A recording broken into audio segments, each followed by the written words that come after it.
Assalamualaikum warahmatullahi wabarakatuh. Salam budaya Rahayu. Kembali lagi di channel Balai Pusaka Nusantara. Kali ini saya akan mereview satu keris yang saya dapatkan di malam satu suro. Kebetulan keris ini saya dapatkan dari seorang tokoh spiritual. Nah, seperti apa kerisnya? Langsung kita lihat. Nah, depan saya ini satu keris yang saya dapat di malam satu suro. Dilihat dari warangkanya masih bawaannya. Ini saya gosok belum selesai dan belakang ini belum digosok sama sekali. Nah, dilihat dari sandangannya, keris ini model gaya sandangannya model Gayaman Solo kayu timo. Handlenya juga lawas, pendok, kuningan. Nah, ini cukup dibersihkan dan digosok nanti pasti bagus. Nah, langsung kita lihat kerisnya seperti apa keris yang dapat di malam satu suro. Bismillah.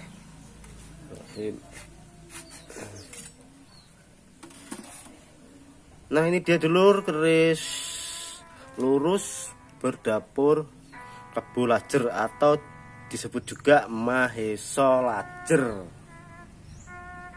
Sebelum mendapatkan keris ini, saya bermimpi bahwa akan mendapatkan pusaka di malam satu suro. Dan mimpi waktu itu mimpi angon kebo. Nah, kebetulan kok pas dapat di malam suro itu keris berdapur Kebo Lajer atau Maheso Lajer ya. Yang namanya kalau sudah berjodoh itu pasti ada jalannya, dan jalan itu bermacam-macam caranya, atau lewat mana kita tidak bakal tahu. Nah, tentang keris berdapur Kebo Lajer atau Maheso Lajer ini bisa kita lihat pamornya. Nah, ini yang unik di bagian sorsorannya. Bagian sorsorannya berpamor puser bumi. Nah, ini puser bumi bulatan-bulatan besar seperti obat nyamuk. Ini kalau diwarang pasti akan bjordeling. Nah, emang kalau masih karat begini tuh belum kelihatan banget pamornya. Nah, di bagian atas ini berpamor udan mas tiban.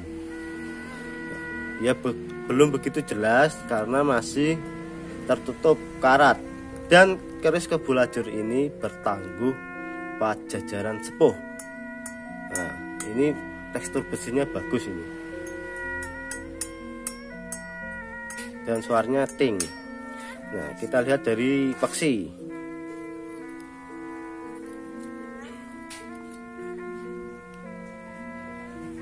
Ini peksinya masih utuh dan peluntir. Nah, bagian sini ada peluntirnya,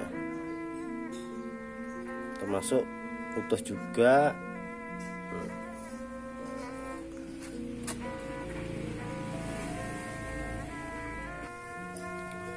Makna dan filosofi keris Maheso Lajer atau Kebo Lajer pamor puser bumi pajajaran sepuh. Dapur Maheso Lajer atau Kebo Lajer alam selalu mengajarkan kearifan. Itu sebabnya para pujangga atau orang-orang bijak sampai ke para empu kerap melekatkan simbol-simbol alam di dalam berbagai karya mereka. Kebo atau kerbau adalah hewan yang dihormati di tanah Jawa karena kerbau sebagai lambang pondasi negara agraris atau pertanian.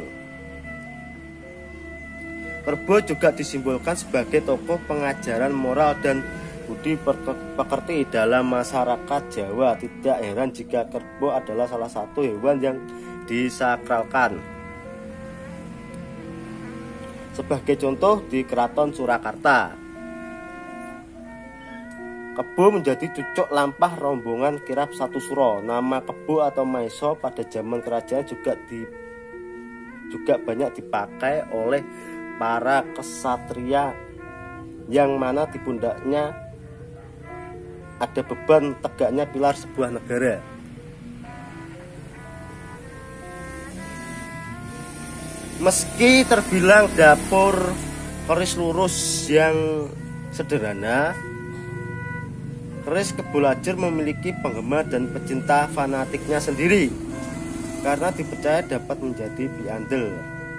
Kerbau adalah lambang akan ketangguhan, dalam artian mampu untuk bekerja keras menjadi tulang punggung keluarga.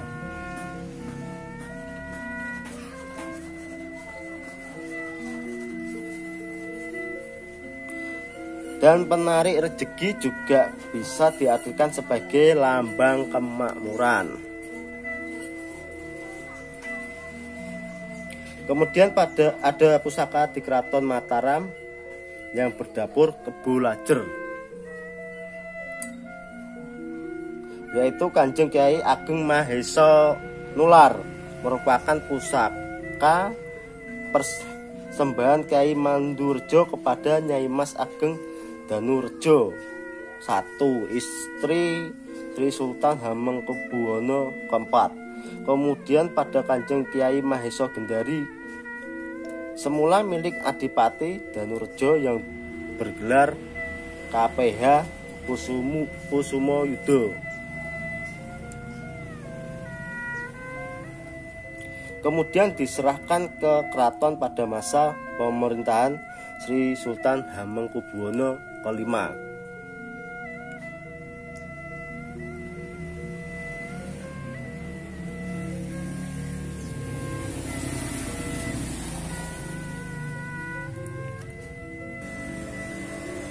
Salah satu jenis pamor rekan yang cukup populer adalah pamor pusar bumi. Pamor ini termasuk pamor langka dan banyak dicari oleh para kolektor dan pecinta tosan aji.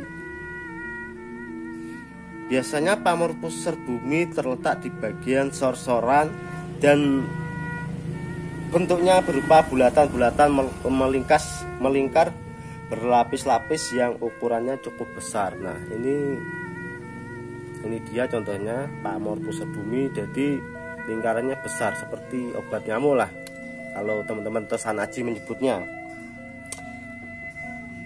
Pamor pusar bumi tergolong pamor miring yang proses pembuatannya cukup sulit.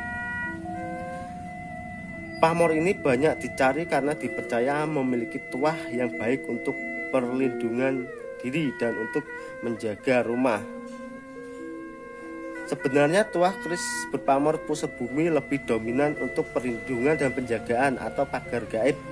Energinya mampu menyerap dan menetralkan energi negatif yang ada di sekitarnya, termasuk serangan ilmu hitam seperti teluh dan guna-guna akan luntur jika targetnya memiliki keris berpamor pusar bumi. Nah, itulah dulur ulasan tentang keris berdapur Kebo Lajer atau Mahesa Lajer berpamor pusar bumi dan udan mas tiban. Benernya pamor ini masuk dewi pamor karena di bagian sor-soran itu ada pamor pusar bumi dan di atas pamor udan mas tiban. Ya, udan mas tiban sendiri filosofinya adalah untuk kerejekian atau memperkaya diri.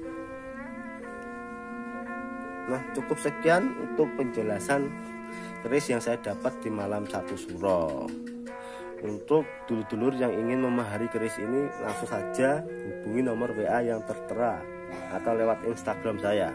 Jangan lupa like, subscribe, dan komen, serta bagikan postingan ini biar dulur-dulur yang lain tahu tentang filosofi keris dan tuahnya.